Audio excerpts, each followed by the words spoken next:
Hello everyone, welcome back to Garden Fever. I'm Corey Lefevre, your host, coming directly to you via satellite or cable wire to your phone, tablet, or computer.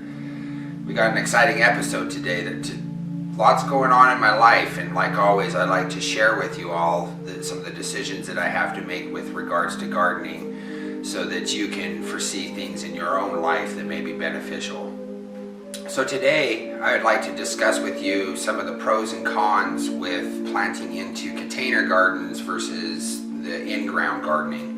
There's really no right or wrong, it's just a preference or what's going on in your life. Maybe the circumstances would favor one or the other.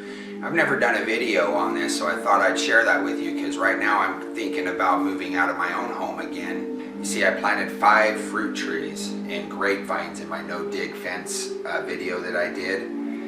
Links are in the description for those videos, but now I am facing moving again, and therefore I will never see those fruit trees really come to fruition and be fully bloomed and producing fruit. They started to a little bit. We've gotten some, especially apricots and plums. Had a grapevine that was starting to do well, but I'm not going to see, more than likely not going to see even this next summer's harvest. So what I've noticed in my life is when you're young and you're maybe in high school, college, or you're looking to just get married, I find that container gardening may be a better way to go. A lot of times you're living in apartments or you're renting a home, you're just kind of getting your family started, you don't have a lot of money. And I've noticed obviously it depends on the person, but a lot of times you move around a lot when you're young. You aren't necessarily grounded to a specific place.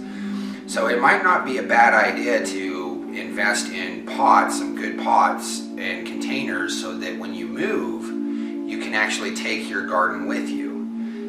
As you get older and you start, you have a family and you're owning a home, maybe perhaps by then you own your home and you're starting to look towards retirement, you're more grounded, it may be beneficial to you at that point to do a lot of in-ground stuff because you will be living there for a very long time. And it depends on either way. I actually took the middle approach, where I'm starting to, as I reach my midlife in my life, reaching a more balanced or a more yin-yang approach where I have a lot of pots but I still put in the ground. And what I mean by that is the pots I tend to put my perennials, like my perennial herbs or plants, fruits that tend to come back each year and have many years of productive growth and fruiting or producing what you're after, versus annuals that have to be done each year.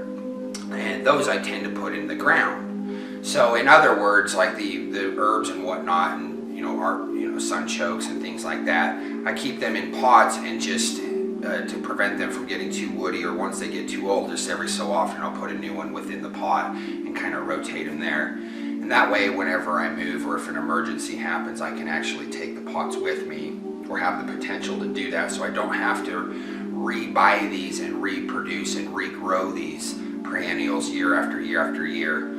So perennials and plants that produce each year after year in the pots versus in-ground. Now the annuals that grow better in-ground and have to be done each year, that's what you want to put in your yard each year. For this summer we're going to do this or this or this, versus just having a pot that grows a plant in it. In the spring it blooms and then it dies out in the winter and comes back the next year.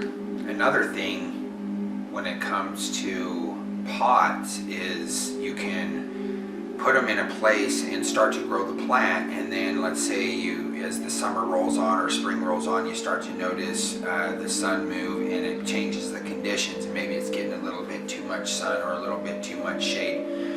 You can move them around. So I don't really think that one or the other is better. I think that it's really probably better to do a balance. If you're living in a place, use the annuals for each year that you're there, but always have your perennials or your long-term ones in pots, and you can even move around if you need to, because if you're going to move, at least when you're younger.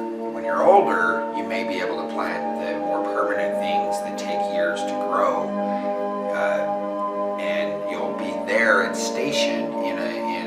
place